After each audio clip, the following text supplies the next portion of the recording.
पालघर जिल्ह्यातील बोईसर परिसरातून एक धक्कादायक घटना समोर आली आहे। 5 मेला पथराळी गावाजवळ बिबट्याने गायीवर हल्ला केल्याची घटना घडली। 5 मार्ग पथराळी मुख्य रस्त्यालगत असलेल्या शेतात हा प्रकार घडल्याने परिसरात मोठी खळबळ उडाली आहे।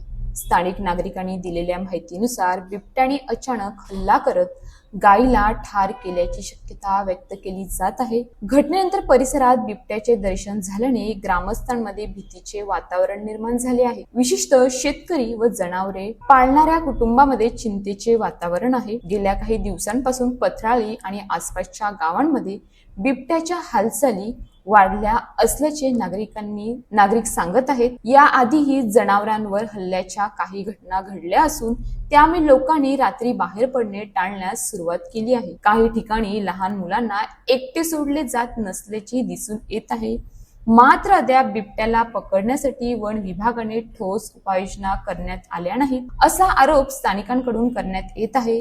पिंजरे लावणे, गस्त वाढवणे आणि तातडीने बिबट्याला जेरबंद करणे अशा मागण्या नागरिकांकडून जोर धरत आहेत। दरम्यान वन विभागाकडून नागरिकांना सतर्क राहण्याचे आवाहन करण्यात आले आहे। रात्री एकटे बाहेर न जाणे, जनावरे सुरक्षित ठिकाणी बांधणे आणि संशयास्पद हालचाल दिसल्यास त्वरित प्रशासनाला कळवणे असे निर्देश देण्यात आले आहेत। बिबट्याच्या वाढत्या हालचाली लक्षात घेता नागरिकांनी घाबरून न जाता सतर्क राहणे अत्यंत आवश्यक आहे। तसंच वन विभागाने तातडीने प्रभावी कारवाई करून नागरिकांच्या सुरक्षेची हमी देणे ही काळाची गरज आहे। अशाच ताज्या बातम्यांसाठी आमच्या न्यूज पोलीस रिपोर्टर चॅनलला लगेच सबस्क्राईब करा आणि बेल आयकॉन दाबायला विसरू नका।